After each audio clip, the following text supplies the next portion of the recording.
Would you like to know how to get quality leads in real estate? I'm a YouTube producer for over 50 different YouTube channels, and the real estate channels that I produce is now generating millions and millions of dollars per year. What we're doing is we're leveraging YouTube to generate leads for these real estate businesses. If you're in real estate, you need to see what this strategy is. So let's dive right in.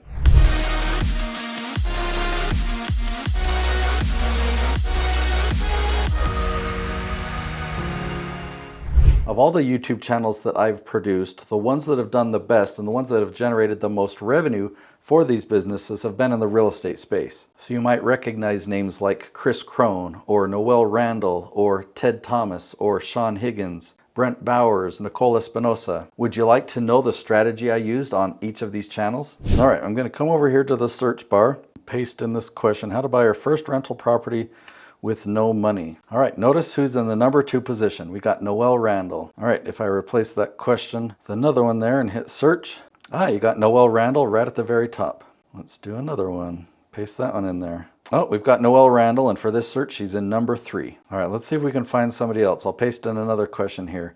How to buy tax lien properties in Florida. All right, you find Ted Thomas at the top, you find Sean Higgins, number 3. Both of these are clients of mine that use this strategy. If we type in another question, what are the pros and cons of tax lien investing?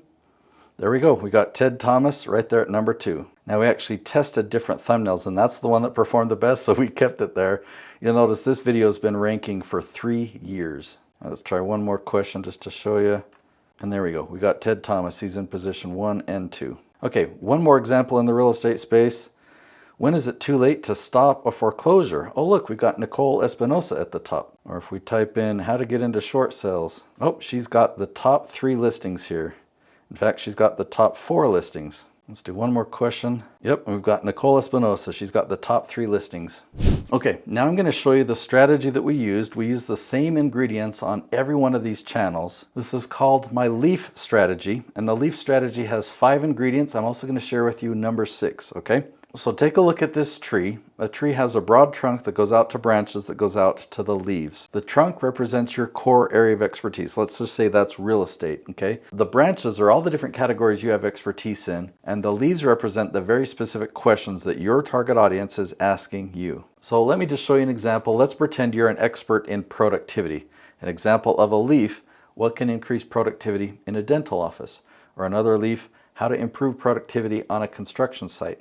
Now, I didn't make up the questions or choose this wording. I did keyword research to find the exact wording that people are using and the exact questions that people have when they go to Google and YouTube, and I found these 2 questions. When you do searches like this, you'll find hundreds and hundreds of specific questions that you know your target audience is asking. And so if you make a video answering that question, it's a way of bringing in people who've never heard of you before to now find you and see you as the expert. So ingredient number 1 is leaf titles, okay? You've got to choose leaf titles first. Ingredient number 2 is your episodes need to be about 10 to 12 minutes in length. So ignore YouTube Shorts and ignore the long interview style like podcast type episode for YouTube. I'm not saying you shouldn't create a podcast, but that's just a complete different strategy. A podcast is a wonderful nurturing tool, but for YouTube, you want your content to be 10 to 12 minutes in length, and you want the title of every episode to be a leaf title. Ingredient number 3 is you've got to keep their attention, right? So if you have a 10-minute episode, some people are going to leave early, like within the first 30 seconds or a minute. Some people are going to stick around all the way to the end, and YouTube will tell you the average. So if you have an average of 50% or higher, that's obviously better. And so the higher retention rate you have, the more likely YouTube is to suggest your videos to more and more of your target audience. You've got to design custom thumbnails. Let me just show you an example. So we created 6 different thumbnail ideas for Noel Randall. This is actually just for 1 episode. So yeah, we designed 6 different thumbnails. You see there's a lot of similarity, but we wanted to test out different text, change the background a little bit so that we could know which one catches our attention, which one would create the most curiosity, and ultimately what will get the most clicks and views.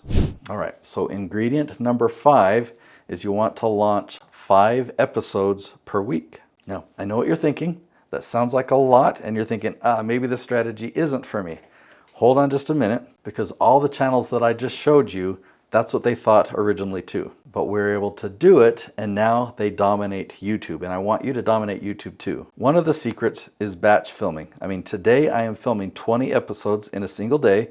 I started at 8 a.m. and I'm going to go till 4 p.m. That'll give me enough content for 4 weeks, so I only have to do this once a month. Let me show you the fruit of following these 5 ingredients, okay? Take a look at this spreadsheet, and yes, I want you to get excited about a spreadsheet. Okay, you'll notice that all of these questions listed here have the same 4 words in common: real estate investor find. But these questions have real estate investor become. Okay, slightly different, but it was a big difference for Noelle. When she looked at this first branch, she says, you know what, that's not my target audience. I don't need to dominate YouTube, or I don't need to rank for those questions. But these questions, I know that this is exactly my target audience. I want to rank at the top. I need people to find me at the top. So we checked her ranking. For this first branch, you'll see on the right, you'll see some that say yes, some that say starting, and a few that say no. Yes means we did a search like we did before, and she ranked at the top, somewhere in the top 3. Starting means we had to scroll down, but we still found her in the top 20. And no means we did not find her in the top 20. So this branch that is not her target audience, she actually already has a lot of traction. But for this branch that is her target audience, that she wants to dominate, we found mostly no's. And so it's a big opportunity. That's what we were searching for with our keyword research. We wanted to find a branch that is her target audience and that she doesn't yet dominate. So we got to work. You'll see in the filming date column, on February 19th, we filmed 5 episodes. We filmed a few more in March, and we filmed a few more in April. We'll take a look at the results. By April, we increased the 2 yeses to 8 yeses. We had even more yeses on May 16th, and by July 3rd, we're totally dominating this entire branch. This strategy is very predictable, and it's very, very tactical. You can do this, and I've created a mini course to hold your hand. It's only going to take you a few hours, but if you go through this mini course, you will be able to do the exact same thing that we've done on these channels. The course is just $17. It's called the YouTube Lead Gen Blueprint. You can find out more information if you go to youtubeleadgen.net. I'll see you there.